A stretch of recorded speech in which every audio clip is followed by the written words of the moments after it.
नमस्कार मित्रमैत्रिणींनो, माझ्या यूट्यूब चॅनलमध्ये तुमचं स्वागत आहे. गुढी उभारताना तांब्याचा कलश उलटा का ठेवतात? चला जाणून घेऊया. यंदा 30 मार्च 2025 रोजी आहे गुढीपाडवा. या दिवशी घराघरात गुढी उभारली जाते. पण गुढी उभारण्यामागे नेमकं काय कारण आहे? तसेच तांब्याचा कलश गुढीवर उलटा का ठेवतात? याबद्दल आज आपण सविस्तर माहिती जाणून घेऊया.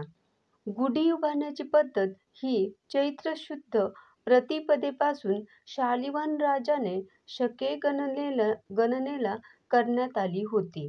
धार्मिक शास्त्रात असा उल्लेख करण्यात आला आहे की शालिवाहन राजाने मातीचे सैन्य तयार केले आणि त्यावर पाणी शिंपडून प्राण फुंकले. या सैन्याच्या जोरावर त्यांनी शत्रूचा पराभव केला. या विजयाचे प्रतीक म्हणजे शालिवाहन शके अशी नवीन वर्षाची सुरुवात असते. आपल्यामधील आणि आपल्या आजूबाजूमधील वाईट वृत्तीवर विजय मिळवण्यासाठी गुढी उभारण्याची प्रथा आहे. पूर्वीपासून चालत आली आहे आणि अजूनही ही प्रथा आपण पाळतो. रामायणात सांगण्यात आलेल्या कथेनुसार चैत्र शुद्ध प्रतिपदेला प्रभू रामाने वालीचा वध करून प्रजेला त्याच्या जाचापासून मुक्त केले होते. रामाच्या विजयाचं प्रतीक म्हणजे विजयाची गुढी उभारण्यात येते. त्यासोबतच या तिथीला प्रभू रामचंद्रांचा 14 वर्षांचा वनवास संपला होता. म्हणून गुढीपाडव्यापासून रामनवमीपर्यंत भारतात आनंदोत्सव साजरा करण्याची परंपरा आहे. मित्रांनो, गुढीपाडवा हा मराठी वर्षातील सर्वात पहिला सण असतो.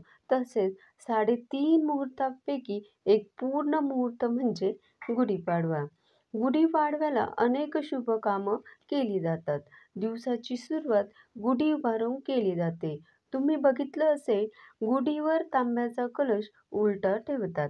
कारण सनातन धर्मानुसार तांब्याचे तोंड जमिनीकडे असल्याने तांब्याच्या कलशाच्या पोकळीतून तांब्यात असलेली कडुलिंबाची पाने आणि रेशमी वस्त्र हे सात्विक लहरींनी भारीत बनते. म्हणजे सकारात्मक ऊर्जेने भारीत बनते. भूमीच्या आकर्षण शक्तीमुळे हा रूपांतरित सगुण ऊर्जा प्रवाह जमिनीच्या दिशेने संक्रमित होण्यास मदत करतो.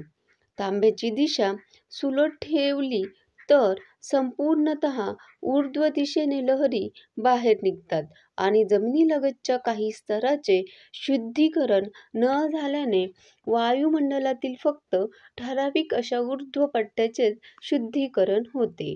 याउलट तांब्याच्या कलशाच्या तोंडाची दिशा भूमीकडे ठेवल्याने त्यातून निघणाऱ्या लहरींचा फायदा जमिनीलगतच्या आणि मध्यम पट्ट्यातील वायुमंडलाला याबरोबरच ऊर्ध्वमंडलाला मिळण्यास सहाय्य होते.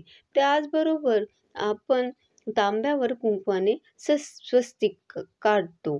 आपल्या सनातन धर्मात गुढीपाडव्याच्या दिवशी गुढी उभारताना स्वस्तिक काढतो. कारण स्वस्तिक हे शुभ चिन्ह आहे. स्वस्तिकातून सात्विक स्पंदनं बाहेर पडतात. त्यातील चैतन्यामुळे वातावरणातील त्रासदायक आवरण दूर होण्यास मदत होते. त्यामुळे धार्मिक कार्यात स्वस्तिकाला अनन्यसाधारण महत्त्व आहे. अशा प्रकारे तुम्ही सुख समृद्धीची गुढी नक्की उभारा. गुढीपाडव्याच्या तुम्हाला हार्दिक शुभेच्छा. धन्यवाद.